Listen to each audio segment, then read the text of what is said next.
होने वाले दलित उत्पीड़न के केस जो 2021 तक 7.1% थे, वो 2022 तक आते आते वो उत्पीड़न के केस बढ़कर 13.3% हो गए और पूरे देश में होने वाले टोटल दलित उत्पीड़न के केस का 26% केस अकेले उत्तर प्रदेश के अंदर है। और पूरे देश में जितने उत्पीड़न के केस दलित पे हो रहे हैं उनमें जो टॉप 5 राज्य हैं उन अकेले 5 बीजेपी शासित राज्यों के अंदर देश के 76% दलित उत्पीड़न के केस हो रहे हैं, जिसमें अकेले उत्तर प्रदेश में 26% है।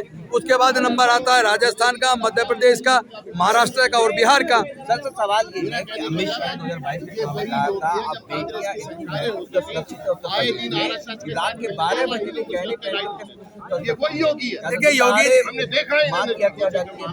हो जाता है, योगी जी के बस की उत्तर प्रदेश चलाना है ही नहीं। बातों का खाते हैं लोग। ये कह रहे हैं रात को 12 बजे गहने पहन के थे। अरे खुलेआम एक बेटी को उसकी माँ के सामने किडनैप कर लिया, माँ बचाने उसकी हत्या कर दी।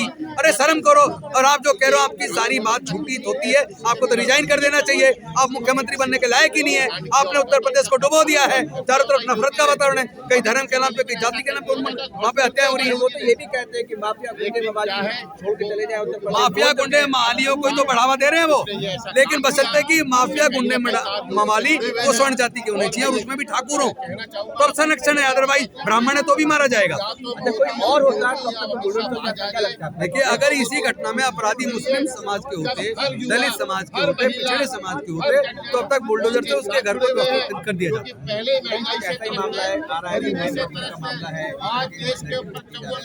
अभी तो लड़की का बयान आया सुबह, जबरन उसको उठाने का प्रयास किया, माँ बीच में आई बचाने का तो फर्ज से उसको काट दिया और इसके ऊपर बंदूक रख के उसको उठा के लेके चले गए। तो ये तो परसेप्शन बदलने की कोशिश करते हैं। एक्चुअल में ये लोग हत्यारे लोग हैं।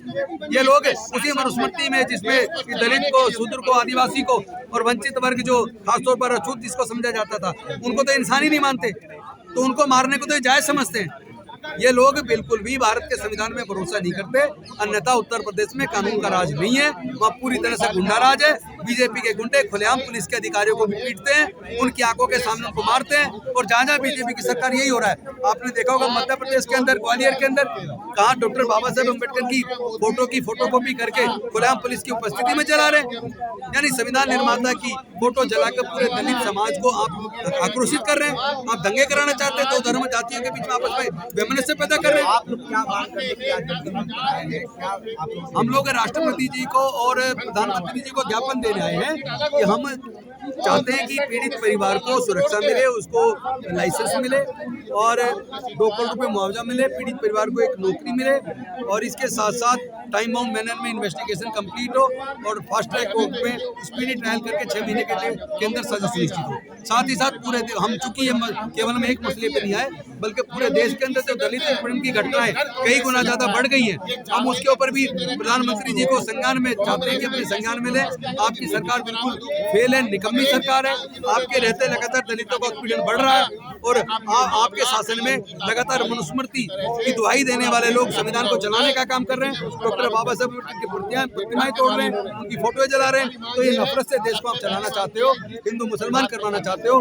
कहीं दलित को मारा जा रहा है तो कहीं आदिवासी को पैसा पिलाया जा रहा है, तो कहीं पिछड़े वर्ग को मारा जा रहा है, तो कहीं आदिवासी क्या अल्पसंख्यक को मारा जा रहा है। किसी को कोई जय भीम बोल रहा तो उसको पीट के कह रहे हैं बोल जय श्री राम, किसी की दाढ़ी और टोपी नोच के कह रहे हैं बोल जय श्री राम। अरे ये आपने राम को भी आतंक का पर्याय बना दिया। राम को तो कम से कम नफरत के लिए इस्तेमाल मत करो। सबकी अपनी आस्था है, कौन किसको माने ये सबकी मर्जी है। संविधान सबको इजाजत देता है, सब अपने अपने धर्म को माने, इसमें दिक्कत क्या है? सब लोग मिलकर नहीं रह सकते क्या? सर पुलिस क्या केस को कमजोर कर रही है? भाजपा की सरकार है, इंसाफ मिलेगा पीड़ित परिवार को। संगीत सोम से हमें ये पूछना चाहता हूँ, तुम पीड़ित परिवार तक पहुँच कैसे गए? बाकी विपक्ष के सांसदों को, विपक्ष के नेताओं को तो जा रही है, क्या पुलिस मिली हुई अपराधियों से? अन्यथा एक बार बताइए, मैं मिलने गया, एडवांस में चिट्ठी लिखी एसपी को, उसका तो मुझे मिलने क्यों नहीं दिया? मेरे बाद वहाँ पे रामजीलाल सुमन भी गए, तो प्रधान गए, उनको भी रोक दिया। और हम मेरे जाने के भी करीब 2.5 घंटे बाद चंद्रशेखर गए, उनको भी रोक दिया। आप विपक्ष के लोगों को पीड़ित परिवार से नहीं मिलने दे रहे। हम चाहते हैं उनसे मिलकर उनके संवेदना भी व्यक्त करें, उनका दुख भी जाने, उनका दुख भी बांटे, और साथ में ये भी पूछे वो चाहते क्या है, और ये भी पूछे सच्चाई क्या है, आखिर क्यों उनके साथ ऐसा किया गया। और फिर ये झूठा रंग देने की जो कोशिश की है, अच्छा हुआ उस बच्ची ने अभी अपना बयान दे के सच सामने रख दिया। खुलेआम जिस तरह बच्ची को किडनैप किया, माँ बचाने आई उसकी हत्या की और लड़की पे पिस्टल तान के रखी, लड़की ने सब कुछ बताया। लेकिन जिस तरह से ये जो पूरा माहौल बदलने की जो कोशिश की जा रही थी, क्या लगता है आरोपी का बचाव करने के लिए ये सब कुछ किया जा रहा था कि प्रेम प्रसंग? निश्चित तौर पर ये ठाकुरों की सरकार है। ब्राह्मणों की भी वहाँ हत्याएं बढ़ रही हैं, पिछड़े वर्ग की भी हत्याएं बढ़ रही हैं, दलितों की भी हत्याएं बढ़ रही हैं, माइनॉरिटी को भी प्रताड़ित किया जा रहा है, और बुलडोजर भी चुन चुन के चलाया जा रहा है जाति और धर्म देख के। तो कानून का शासन तो उत्तर प्रदेश में है ही नहीं, क्योंकि उत्तर प्रदेश की जो सरकार है वो मनुस्मृति से अपने राज्य को चलाना चाहती है, उसका संविधान में भरोसा नहीं है। सर क्या ये पुलिस केस को कमजोर करना चाह रही है सर? योगी जी के कहने से होगा क्या? खुलेआम एक माँ के सामने उसकी बेटी को किडनैप किया जा रहा है, माँ बचाने को आ रही है तो उसको तुरंत फरसे से उसको काट दिया गया और बंदूक के नोक पे लड़की को उठा के ले गए। तो कहाँ है योगी जी? तो केवल बोलते हैं, एक्चुअल में योगी जातिवादी है, नफरतवादी है, वो इस देश को मनुस्मृति से चलाना चाहते हैं, उनका संविधान में भरोसा नहीं है। हिंदू मुसलमान करते रहते हैं। सरकार का शीर्ष नेतृत्व ये कहता है सबका साथ सबका विकास, उसमें दलितों के साथ जो है अन्याय किया जा रहा है। भारत में आप ये मानिए केंद्र में ऐसी सरकार है और अनेकों राज्यों में उनकी सरकार है जिनका भारत के संविधान में भरोसा नहीं है, जिनका भारत की प्रजातांत्रिक प्रणाली में भरोसा नहीं है।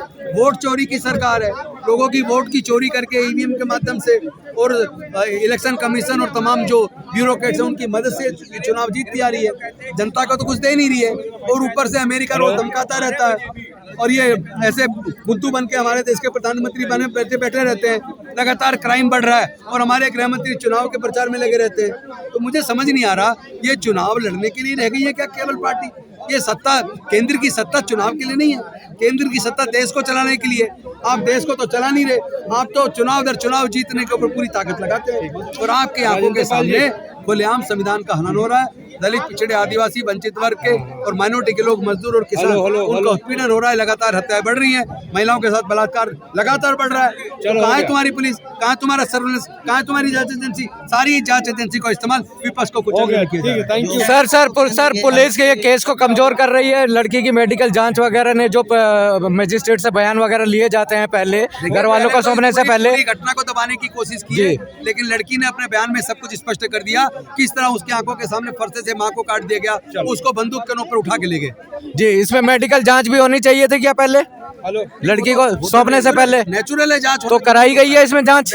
ये अभी तो पुलिस बताएगी जी।